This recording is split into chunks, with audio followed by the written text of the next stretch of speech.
Hello and welcome to the Beef Edge, the Teagasc Beef Podcast, for all your latest news, information and advice for Irish beef farmers. I'm Catherine Egan, and on this episode I'm joined by Aidan Murray, Teagasc Beef Specialist. As we strive to make our suckler herds more sustainable by reducing our carbon footprint, there's one area that many farmers fail to target: age at first calving. I first asked Aidan why calve beef heifers at 24 months. Well, I suppose initially, Catherine, there was a bit of work done by Paul Crossan in Grange where he looked at the economic effect of delaying calving, and basically at the end of the piece of work he actually showed that it was to delay calving, say from 24 months up to the more typical 31, 32 months that heifers are calving in the country, it was costing about €50 per heifer per month. So it's an added cost to the system. The other aspects of it is that we have looked at the fertility of heifers that calve at 2 and their subsequent performance. So that leaves them more productive over their lifetime, and they actually have better fertility maybe than heifers that are calving older. From a management point of view, you have less groupings of stock on the farm. These animals are coming into production a lot quicker, and because they're heifers, if you have a breeding strategy on the farm, these are potentially your best genetic animals coming into the herd quicker, so you're potentially speeding up your genetic gain. And the other thing about it is, when you think about it, in the Irish context, we calve 80% of our cows in the springtime. And if a fella decides, right, I'm going to calve my heifers at 2.5, that by default spreads out the calving. So suddenly they find that they could be calving in the autumn as well, a batch of heifers, and I think that leads to inefficiencies. If you can calve them at 2 and you're a spring calving herd, they're in production quickly, and it's an easier system to manage, but you need to have a plan in order to be able to do it. And €50 per heifer per month is a considerable cost to a suckler system. How would you advise farmers to select and identify replacement heifers? Most farmers will know their best cows, and you're obviously trying to target the progeny or heifer calves out of your best cows. You're going to visually assess the heifer as she's growing through as a weanling, as a yearling, and before bulling. And the one thing I suppose is, look, the heifers have to be functional, have to have good legs, feet. And a big thing with cows is you need to be selecting animals that are docile and have a good temperament, because they're going to be around the farm and there's safety concerns. So you're looking at them particularly from a docility point of view. The other thing is, what heifers are actually doing well on the farm? Are they meeting their weight for age targets? Are they, bang on where you would like them to be, showing good growth and that for their age? And then, as I say, the cow they're out of, and have you selected the right sire in terms of, you could have a cracking heifer, but if she's out of a bull that's very terminal, you could potentially leading yourself into a problem with regards to calving difficulty. You could be leading yourself down the route of maybe less milk to drive on performance.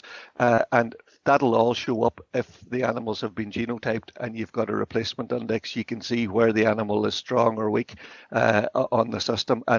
But it's visual assessment. Are they on target for weight, and what are their genetics, and back that up with maybe their Eurostar index. In addition to the visual aspect, what Eurostar index or sub-indexes would you advise farmers to focus on? Well, the overall index is obviously the replacement value, which you'll be looking to be positive and high in value. But within that, you need to be really drilling down to see, like, what is this animal going to be like in terms of its milkability? Is there strong milk figures behind it? You're not going in the wrong direction by selecting heifers that maybe are a wee bit more negative on fertility or have a longer gestation, would be carrying calves longer. And then one of the things that you look at is, particularly if you were keeping first cross animals and they were your replacements, what are the carcass values? Is there a good carcass value on it? Because that'll lead to growth and overall value of the progeny coming off those. So you need to drill down within the sub-indexes. And as I mentioned earlier, how are these animals scored with regard to docility? Some key points there. ICBF data shows that the percentage of heifers calved at 22 to 26 months has hovered between 17 and 27% for the past decade and is currently at 22%. Why are farmers reluctant to try it? Well, I've asked this at a number of discussion groups because there's always one or two lads in a group that will calve and consistently calve at 2 years of age, and then there's others that they just don't want to entertain the idea. And the excuses or the reasons, I suppose, that they give behind it is, first of all, they tell you that, look, there's no way the heifers will be big enough to be bulled at 15 months. The other issues, I suppose, is, look, we hear that, oh, look, if we calve them at 2 years of age, there'll be a way more calving difficulty. And if we do calve at 2, so there's no way we'll get them to calve down again at 3 because they're difficult to get back in calf. And anyway, the calves of a young heifer like that are not going to be that heavy. And the big one that a lot of people would say is, look, if you put her in calf at 2 years of age, to calve at 2 years of age, you're going to stunt the growth. And we know from we looked at over 130,000 heifers that calved down a number of years ago with an ICBF broke down the data. The reality of it is, you're right, heifers are more difficult to calve, but they're more difficult to calve whether they're 2 years of age or 3 years of age. There is, heifers per se are going to be more difficult animals to calve. With regard to, will the calves be smaller at weaning? Yes, because again, no different than a dairy heifer, your beef heifer is probably going to be producing maybe up to 15% less milk in that first year because she's young, she's still growing, and they're not mature animals. Will it stunt their growth? Well, certainly from the Grange point of view, we've seen heifers calving down at 560, 570 kilos. A cow takes 5 years before she's fully mature, but when those cows in Grange are fully mature, they're typically 750 kilos. That's not a stunted animal. There is work there to show that their fertility of these 2-year-olds is very good, and if they're managed correctly, a very high proportion of them will actually go back and calve to calve as a 3-year-old. You mentioned there that heifers aren't sufficiently grown at 15 months of age for bulling. What are the key targets that farmers need to be hitting? Well, I think as a farmer, you need to be looking at the calves once they hit the ground and how they've been growing in their first season. So typically you're looking for a heifer calf. It makes it easier if she's born earlier in the calving season as opposed to later because the push is on to get them weight for age-wise, right? But the heifer should be doing at least 1.1 kilo a day up to weaning. So typically you're talking about a weaning weight of sort of 280 to maybe 320 kilos. Over the first winter, then we're looking at getting a sort of 0.6 of a kilo on them. So the target is at bulling at 15 months. They should be about 60% of their mature weight. So a mature cow of where you expect it to be about 700 kilos, you're looking at the heifer to be in around 420 at bulling time, and then she should be about 80% of that. So she should be sort of 550, 560 kilos in at the time of calving. And those are the general yardsticks. Some heifers can be lighter than that if they're dairy crosses. Their mature weight obviously is not going to be as heavy, so they're bulling weight. But the 60% and 80% are pretty good rules of thumb to run by if you're planning to go down that route. So if you need heifers to be at around 420 kilos at bulling, what issues arise when heifers are not at this weight? The main issue, I suppose, if they aren't sufficiently growing, is number one, they may not actually be bulling heavy enough to come bulling at 15 months, and every day that they're delayed after the breeding season starts because they're not coming on heat, well then that's going to have knock-on effects consequently for you the following year.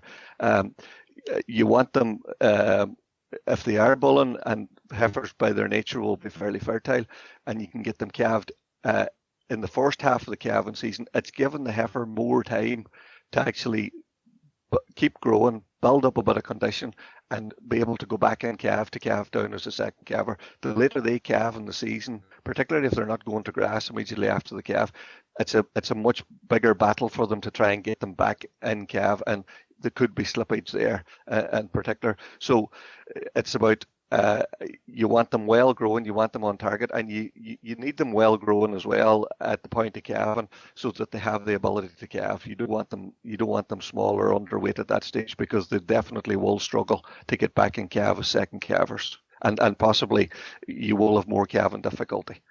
So for heifers that are currently housed on farms, what advice would you give to farmers at the moment with regard breeding heifers that they plan to breed in 2020? Well, I'd be going through my batch of heifers and I'd picking out the ones that are suitable for breeding. If you've been doing the job right over the first winter, they should have been, putting on about 0.6 of a kilo a day. So for those beefier type heifers, you'll be talking that they'll be going out at maybe 360, 380 kilos. You'll be looking, if you have an opportunity to weigh, just to see where they're at with regard to target.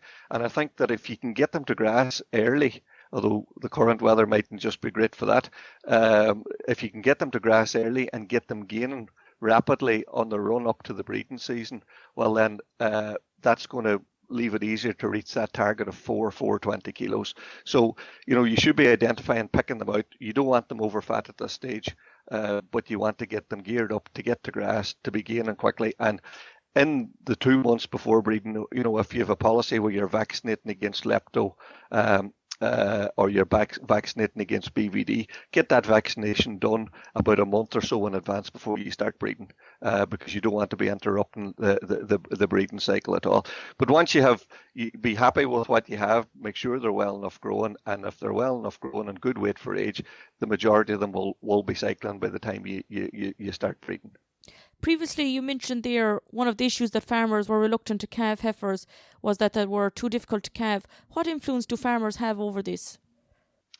Well, the big thing I think is that number one, if we stick to the targets and have them well growing, that's a major plus, because you have typically heifers that are calving down. Then it's you could range from about 535, 40 kilos, depending on the mature weight, up to over 600 kilos at the time of calving. So getting them, it's important that they hit those weight targets. The other point and the major factor, and it's one that I would be probably we need to pay a lot of attention to, is looking at the actual bulls that we're putting on these heifers. I mean, we're getting them into production probably earlier than a lot of people would have done in the past. And the idea is to get them calved down safely, get them into production, and get them back in calf as second calvers. So we need to select bulls that are proven easily calved. And, under the old system, we would have looked at, don't be using bulls with a proven calving difficulty of more than 4%. Now, they've changed in the last month or two, where ICBF are actually looking at giving you a figure for the calving difficulty figure for a mature beef cow or a beef heifer. And they're also doing similar on the dairy side.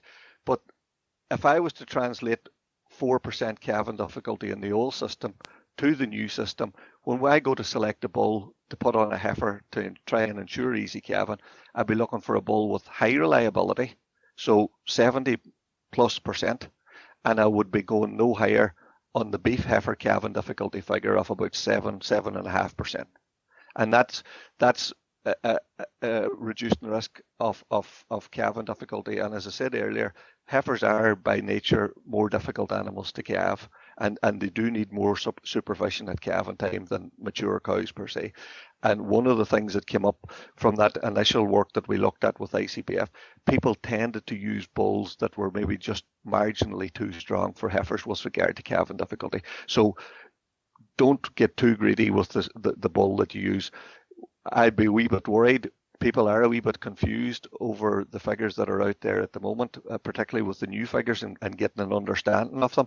But, don't young bulls that are unproven, even though they may show a low calving difficulty figure, their reliability is low. They are a huge risk to use on heifers that you're going to calve at 24 years. Go for something that's tried, tested and proven. That to me is a major factor, because a heifer that has a difficult calving will be more difficult back in calf. You've potentially more mortality in your calves, a lot more labour, and the last thing you want is heifers going down or getting hurt or injured as a result of using bulls that were too difficult to calve. The new ICBF calving index will be of particular interest to farmers this spring. Aidan, you've highlighted at numerous events in the past the importance of pre- and post-calving care. What are the key factors the farmers need to be aware of relating to heifers housed for the second winter and pre-calving? I think the main thing, Catherine, is to keep them growing. So you scan them. Yeah, if they were running with a stock bull, you scan them to make sure you know exactly when they're calving and that they're actually proven in calving. There might be the odd one that'll carry twins, which will probably need a bit of extra attention. But ideally, if you've got good quality silage, you're talking about, to gain half a kilo a day over the winter time and to keep them growing, you're talking about 68 DMD silage nearly ad lib to keep them. And what you want is just to keep them fit. You don't want them getting over fat. And whatever you do is don't starve the heifers on the run up to calving, because number one, it'll have very little effect on calf birth weight, and number two, the knock-on effect of what you're doing is potentially delaying that heifer getting back in calf again. And they are under pressure already, because once the calf is a 2-year-old, because they are going to be still growing, they're producing milk, and they're trying to get back in calf. So they will be a wee bit slower to come around maybe than mature cows. Obviously, the other issue is that with regard to vaccinations, a month or so out, do you need to vaccinate for scars? 6 to 8 weeks out from calving, make sure they get plenty of dry cow minerals, because that'll have a big effect on sort of calf viability and immunity longer term. And just make sure that they're well supervised and around the time in calving, because, certainly the figures that came from ICBF, over 50% of heifers or in around 50% of heifers may need some sort of intervention with regards to assistance at calving, and you just need to watch and watch that. There are a number of herd that do calve heifers consistently at 24 months, which suggests that it is achievable. What other major differences are there between heifers that calve for the first time at 24 months versus 36 months? Well, I think that the heifers that calve at 24 months, as I said, the ICBF data shows that they have a very good overall calving interval over their lifespan compared to older calved heifers. Certainly, there is a danger with 3-year-old heifers that they're fatter, they can lay down more fat and be maybe potentially more difficult to calve. The other issue with it going forward is that, we're all being pushed down the route of better efficiency to reduce our carbon footprint, and certainly being able to bring heifers into production at 24 months as opposed to 36 months is a major step forward with regards to reducing greenhouse gases, reducing our carbon footprint, and it is an efficient system. And where people have started it and have done it well with their sire selection and making sure the heifers hit the targets and manage them well, they've consistently been able to do it. So it is achievable, but it's, there is a bit of work involved. You need to be working to some sort of and set targets for these animals if you're going to calve them down. And the other big point is, potentially, if you've got a good breeding strategy, the heifers are genetically the more advanced animals in the herd, so you're speeding up your genetic gain over time compared to having to wait. And like to have an animal sort of freeloading on the farm from 2-year-old to 3-year-old, where she's producing actually very little or producing nothing as such, that's not efficient. And as Paul Cross's work showing, it's a cost to the system. Some key interesting points there, Aidan. Thanks very much for joining me on the show. That's all for this episode, and my thanks to Aidan Murray for joining me on the show.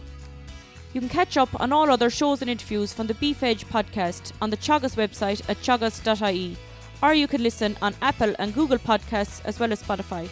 Don't forget to rate, review and subscribe so you never miss a show. For all other updates from our beef programme, keep an eye on our Twitter and Facebook pages. Until next time, I'm Catherine Egan, and thanks for listening.